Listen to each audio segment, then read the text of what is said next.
মৌসুমের শুরুতেই ঠাকুরগাঁওয়ের হাট বাজারে দেখা দিয়েছে সার সংকট, ফলে বিপাকে পড়েছে কৃষকরা।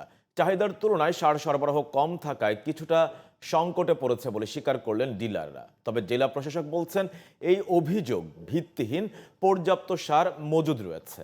ঠাকুরগাঁও প্রতিনিধি এমদাদুল ইসলাম ভুট্টোর রিপোর্ট, জানাচ্ছেন কিরণ মোস্তফা। ঠাকুরগাঁয়ে মৌসুমের শুরুতেই দেখা দিয়েছে সার সংকট।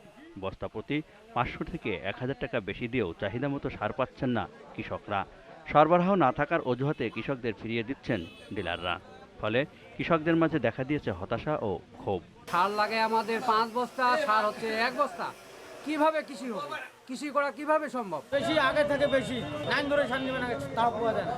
পটাশটা এখানে 1000 টাকা, ওখানে মনে হয় 1400, 1500, 1600। ইউরিয়া এখানে 1350 টাকা, ওখানে দোকানে হইলো মনে করেন যে 1500, 1550। টিএসপি সার আছে, সার ইউরিয়া সার নাই, পটাশ সার নাই। এক দোকানে এক সার আছে, আরেক দোকানে আরেক সার নাই। এদিকে কৃষকদের পর্যাপ্ত সার দিতে না পারায় চাপের মুখে পড়েছেন সার ডিলাররা। আমাদের বরাদ্দ ছিল এই মাসের ডিসেম্বরের বরাদ্দ ছিল, টিএসপি ছিল 165 বস্তা, পটাশ ছিল আপনার 220 বস্তা, আর ডিএপি ছিল আপনার 420 বস্তা। কৃষক প্রায় 1000-1500-এর উপর। 165 বস্তা 165 জনের তো বেশি পাবে না।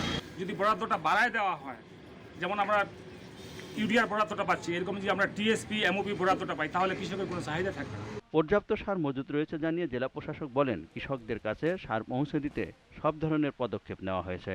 কিছু কিছু অভিযোগ যেটা শোনা যাচ্ছে যে একটু বেশি দামে সার কালেক্ট করতে হচ্ছে, সেই বিষয়ে আমার নির্বাহী ম্যাজিস্ট্রেটরা ফিল্ডে গিয়ে সেগুলো তদারকি করছে এবং সেখানে যদি কোনো অনিয়ম পাওয়া যাচ্ছে দু এক জায়গায়, সেখানে আমরা সাথে সাথে শাস্তিমূলক ব্যবস্থা নিচ্ছি। দ্রুত সংকট কাটাতে কর্তৃপক্ষ প্রয়োজনীয় পদক্ষেপ নেবে, এমনটাই প্রত্যাশা কৃষক ও ভুক্তভোগীদের।